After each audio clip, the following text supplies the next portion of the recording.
வணக்கம் மக்களே, welcome to Big Boss Tamil season 9. So night லைவில் பார்த்தீங்கன்னா விக்கல்ஸ் விக்ரம் அண்ட் சுபிக்ஸா ரெண்டு பேருமே பேசிக்கிட்டு இருந்தாங்க. அப்போ சுபிக்ஸா வந்து விக்கல்ஸ்கிட்ட சொல்லிகிட்டு இருந்தாங்க, எனக்கு வந்து மோட்டிவேஷன் அட்வைஸ், ஃப்ரீ அட்வைஸ் எனக்கு யாராவது சொன்னாங்கன்னா நான் வந்து கேட்டுப்பேன். எனக்கு வந்து ரொம்ப பிடிக்கும். யாராவது சாதனை பண்ணாங்க அப்படின்னா ஸோ அவங்கள்ட்ட நான் அவங்கள்ட்ட வந்து நான் மோட்டிவேஷன் கேட்குறதுக்கு வந்து எனக்கு ரொம்ப பிடிக்கும் அப்படின்னு வந்து சொன்னாங்க. ஸோ அதனால தான் நான் அவங்கள்ட்ட கேட்குறேன் அப்படின்னு விக்கல்ஸ் சொன்னாங்க. உடனே விக்கல்ஸ் வந்து ஒரு ரிப்ளை கொடுத்தாரு, அது நல்லா இருந்தது. ஸோ நான் சாதனை பண்ணதை நீ கேட்டு நீ என்ன மோட்டிவேட் ஆக போகிற? ஸோ நீ பண்ணுறது தானே உனக்குன்னு ஒன்று இருக்கும்ல, அதுதானே உனக்கு யூஸ் ஆகும். ஸோ அடுத்தவங்க சாதனையை கேட்டு நீ என்ன பண்ண போகிற அப்படின்னு வந்து விக்கல்ஸ் கேட்பாரு. அதுக்கு சுபிக்ஸா வந்து ஒரு சூப்பரான ஒரு இது சொன்னாங்க.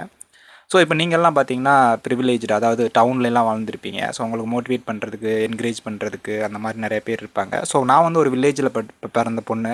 ஸோ எங்களுக்கு வந்து படிக்க வைக்கிறதே பெரிய விஷயம். 12க்கு அப்புறம் கல்யாணம் பண்ணி கொடுத்துருவாங்க. யாரையாவது ஒருத்தனை வந்து அவன் குடிக்கிறானா, என்ன வேலை பார்க்குறான் அப்படிலாம் இல்லாமல் கல்யாணம் பண்ணி கொடுத்துருவாங்க. அதுக்கப்புறம் கண்டுக்கவே மாட்டாங்க, அப்படியே லைஃப் போயிடும். ஒரு மோட்டிவேஷன் கூட இருக்காது, ஒரு என்கரேஜ் பண்ணுறதுக்கு ஆள் இருக்க மாட்டாங்க.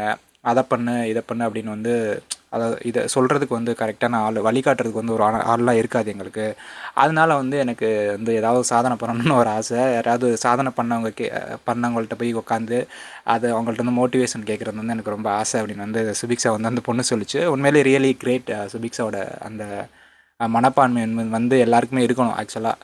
ஏன் அப்படின்னு பார்த்தீங்கன்னா, அந்த பொண்ணு வந்து ஏதாவது ஒன்று பண்ணணும், சாதிக்கணும் அப்படிங்கிற ஆசை வந்து அந்த பொண்ணுக்கு இருக்குது. ஈவன் பிக் பாஸ்க்கு வந்ததுக்கப்புறம் அந்த பீட் பாக்ஸ்லாம் கற்றுக்கிட்டு பயங்கரமாக அதை வந்து எக்ஸிக்யூட் பண்ணிக்கிட்டு இருக்கு. ஸோ எனிவே வந்து சில தவறுகள் இருந்தாலும் அதை மாற்றிக்கிட்டு வந்து இந்த பொண்ணு வந்து பெரிய ஆளாக வரும்னு நினைக்கிறேன். ஸோ பார்ப்போம் எப்படி இருக்க போகுதுன்னு. ஆனால் அது சொன்னது வந்து கரெக்டான வார்த்தைகள் தான். வில்லேஜில் இருக்கிறவங்களுக்கு வந்து அந்தளவுக்கு மோட்டிவேஷன் இருக்காது அப்படிங்கிறத வந்து அது ஃபீல் பண்ணியிருக்கு. அதை வந்து விக்கல்ஸ்ட்டு சொன்னது வந்து நல்லா இருந்தது. ஸோ எனிவே வேறு ஏதாவது தான் உங்களுக்கு அப்டேட் பண்ணுறேன். தேங்க்யூ.